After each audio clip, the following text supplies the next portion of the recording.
যে কোনো কারণেই হোক আপনি চাচ্ছেন যে আপনার ইমো অ্যাকাউন্টটা আর চালাবেন না, একেবারে ডিলিট করে দিবেন যাতে কেউ ইমোতে সার্চ করে আর না পায়, তাহলে এই ভিডিওটা আপনার জন্য। এর জন্য যে কাজটা করবেন, ভাইকে প্রথমে ফলো এবং সাবস্ক্রাইব করে নেবেন, আর ভিডিওটা যাতে হারিয়ে না যায় এই জন্য শেয়ার করে আপনার টাইমলাইনে রেখে দেবেন। তারপর চলে যাবেন আপনার ফোনে আসার পর চলে যাবেন হচ্ছে আপনার ইমোতে এসে আপনারা হচ্ছে আপনার হাতের বাম পাশের কর্নারে যে আপনার প্রোফাইল পিকচার আছে এটার উপর ক্লিক করবেন। ক্লিক করার পর সেটিংসে ক্লিক করবেন।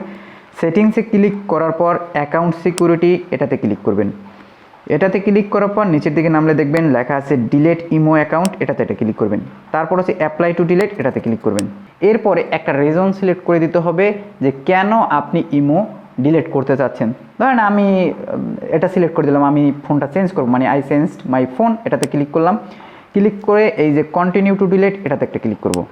এটাতে ক্লিক করার পরে হচ্ছে আমার যে কারেন্ট ফোন নাম্বার আছে, যে নাম্বারে ইমোটা আছে, মানে ওই ইমোর নাম্বারটা দিতে হবে। দেওয়ার পরে উপরে যে তীর চিহ্ন আছে এটাতে একটা ক্লিক করবেন। ক্লিক করার পরে এখানে হচ্ছে আই এগ্রি, এটাতে একটা ক্লিক করবেন।